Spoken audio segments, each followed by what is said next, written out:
రాజ్యసభ బైనల్ ఎలక్షన్స్లో వైఎస్ఆర్ కాంగ్రెస్ పార్టీ తరఫున అభ్యర్థిగా విజయసాయి రెడ్డి గారిని ఎంపీ చేసింది పార్టీ. విజయసాయి రెడ్డి గారు నామినేషన్ ఇస్తూ దీనికి మ్యాండేటరీగా form A A form B B election కమిషన్కి ఇవ్వాలి. ఆ ఫామ్ ఏఏ ఫామ్ బీబీ అంటే affiliation to the party form A A, authorisation by the party president to the candidate form B B. ఆ రెండు ఎలక్షన్ కమిషనర్కి ఇవ్వాలి.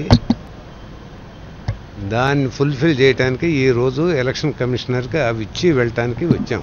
విజయసాయి రెడ్డి గారి తరఫున ఎలక్షన్ కమిషనర్కి ఫామ్ ఏఏ ఫామ్ బీబీ ఇచ్చి వెళ్తా ఉన్నాం. దట్స్ ఓన్లీ ఏ సింపుల్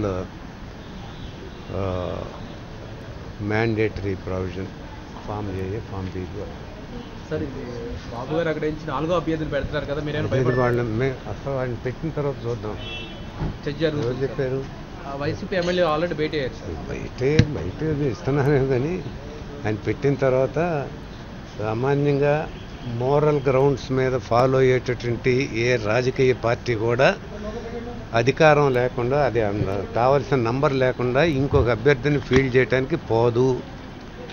గతంలో కూడా చేతులు కాల్చుకున్న అకేషన్స్ ఉన్నాయి తెలంగాణలో. మేమైతే అనుకోవట్లా, కానీ రకరకాల రూమర్స్ వస్తున్నాయి కాబట్టి అట్లా పెట్టడం అనైతికం అనేది ఈ స్టేజ్లో చెప్తాను తప్ప తర్వాత భవిష్యత్తులో పరిణామాలు ఎట్లా వస్తాయి చూస్తాం. స్ట్రాటజీగా పార్టీ తరఫు నుంచి కాకుండా ఇండిపెండెంట్గా పెట్టడం ఏం చేస్తాడో చూద్దాం కదండి. ఇండిపెండెంట్గా స్ట్రాటజిక్గా పెడతారో లేకుంటే వాళ్ళు సంతకాలు పెడతారు.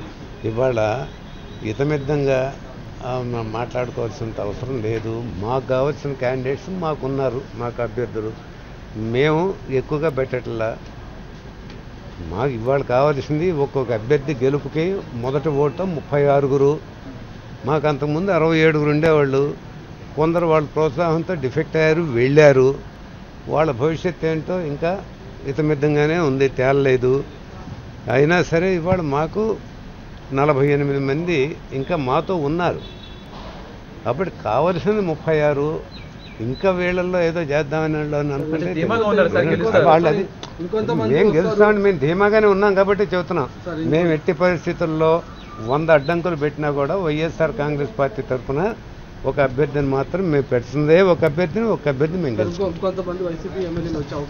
ఏమి పోరండి, ఏమి పోరు, ఒక్కరు కూడా పోరు. ఓకే.